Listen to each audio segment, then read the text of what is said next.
فرمول 11 از کتاب 108 فرمول جادویی. کاربرد محافظت در برابر بیماری ها و جذب هماهنگی.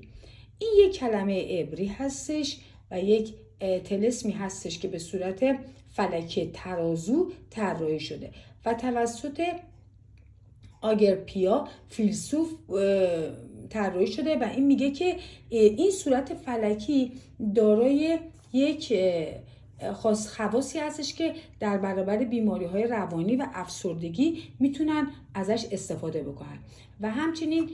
برای هماهنگی بین همسران و خانواده و دوستان ازش استفاده میشه و اونایی که از این استفاده میکنن میتونن آینده مثبت رو برای خودشون و خانوادهشون و برای هر کسی که از اون استفاده میکنه رو به ارمغان بیاورن. و کاربرد امروزش به این صورت هستش که برای هماهنگی بین همسران و محافظت در مقابل بیماری‌ها برای در خانه و برای تمام اعضای خانواده کاربرد داره و میتونید اون رو در جای قرار بدید که قابل دید باشه. هر کسی هم که میاد داخل خونه دوستان و فامیل میتونه اون رو ببینه و همچنین